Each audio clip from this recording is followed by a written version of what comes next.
इस वक्त की सबसे बड़ी खबर, 13 नवंबर को मध्य प्रदेश में उपचुनाव होंगे। बुधनी विजयपुर में उपचुनाव होंगे। दरअसल अब से कुछ ही देर पहले प्रेस कॉन्फ्रेंस के माध्यम से चुनाव आयोग ने जानकारी दी। रायपुर दक्षिण को लेकर भी जानकारी आ रही है, यहां पर भी उपचुनाव होंगे। तो विधानसभा सीटों पर उपचुनाव और चुनाव आयोग की प्रेस कॉन्फ्रेंस की सबसे बड़ी खबर यह रही कि 2 चरणों में झारखंड में और 1 चरण में महाराष्ट्र में विधानसभा चुनाव होंगे और दोनों ही राज्यों के नतीजे एक ही तारीख यानी कि 23 नवंबर को आएंगे। लेकिन साथ ही उपचुनाव की तारीखों का ऐलान भी हुआ है। एक तरफ अगर हम बात करें मध्य प्रदेश की, तो बुधनी की सीट है और दूसरी विजयपुर की सीट है। छत्तीसगढ़ की बात करें तो यहां पर भी हाल के दिनों में काफी तैयारियां चल रही थीं।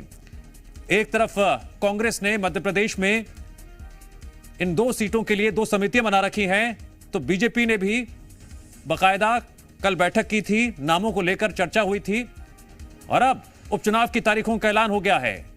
बुधनी विजयपुर में होगा उपचुनाव। इस वक्त की बड़ी खबर, रायपुर दक्षिण में भी होगा उपचुनाव।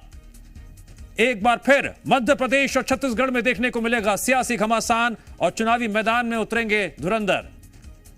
23 नवंबर को मतगणना होगी, नतीजे सामने आएंगे, लेकिन उससे पहले तारीखों की रणभेरी बज चुकी है। मध्य प्रदेश की जनता लगातार इंतजार कर रही थी और वो अब तारीख आ गई है। बुधनी विजयपुर में उपचुनाव की तारीख सामने आ गई है। रायपुर दक्षिण में भी उपचुनाव होगा। जी मीडिया संवाददाता राजेश निषाद जुड़ गए इस खबर पर और अधिक जानकारी के लिए।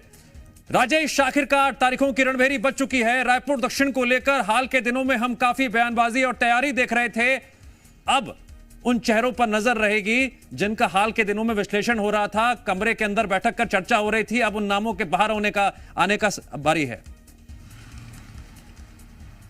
बिल्कुल निश्चित तौर पे देखिए, दक्षिण उपचुनाव की अब तारीखों के ऐलान के साथ ही अब चुनाव के लिए तैयारियां भी काफी तेज हो जाएगी। इसी के साथ साथ चूंकि आज से अब आदर्श आचार संहिता भी लागू हो जाएगा। और देखिए, खास बात यह है, चाहे ये जो सीट है, दक्षिण की जो सीट है, वो बीजेपी की कहीं ना कहीं मजबूत सीट मानी जाती है और लगातार दक्षिण विधानसभा क्षेत्र से बृजमोहन अग्रवाल लगातार 8 बार वो जीतते हुए आए हैं। और देखिए, हालांकि अब वर्तमान में वो सांसद हैं, जिसकी वजह से उन्होंने सांसद का चुनाव हुआ था, फिर वो जीते हैं और काफी अच्छे वोटों के साथ बृजमोहन अग्रवाल ने चुनाव पे जीत उन्हें हासिल हुई थी। मंत्री भी रहे हैं। इस्तीफा देने के बाद कहीं ना कहीं ये सीट खाली हुई है। अब चूंकि इस सीट को लेकर के कांग्रेस भी अपनी नई रणनीति तैयार कर रही है, चूंकि 8 बार लगातार कांग्रेस को दक्षिण विधानसभा क्षेत्र से हार का सामना करना पड़ा है। लेकिन उपचुनाव में कांग्रेस अब पूरी तैयारी में जुटी हुई है। तो वही बीजेपी की ओर से भी हम बात करें तो बीजेपी भी अपनी तैयारियां लगभग पूरी कर चुकी है। कुछ नाम हैं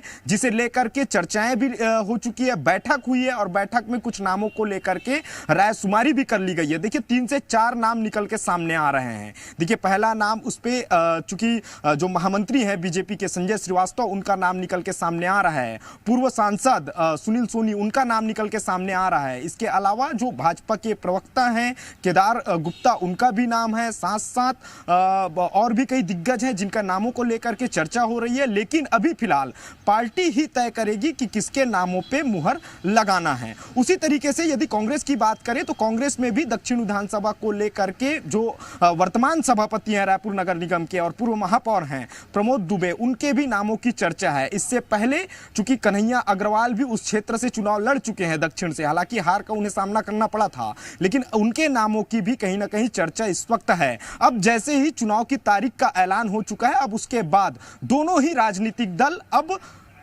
प्रत्याशी को लेकर के कहीं ना कहीं मंथन करते हुए नजर आएंगे। कांग्रेस की बात करें तो कांग्रेस वार्ड स्तर पर कहीं ना कहीं सर्वे करा रही है कि आखिर किसे हम अपना उम्मीदवार बनाएं, किसके नामों पे हम मुहर लगाएं। इस तरह से चाहे कांग्रेस हो या बीजेपी, दोनों ही राजनीतिक दल पूरी तैयारियों में जुटे हुए हैं। लेकिन अब जिस तरह से चुनाव के नामों का ऐलान हो चुका है उपचुनाव का, उसके बाद ये तैयारियां और काफी तेज होते हुए भी नजर आएगी। जी।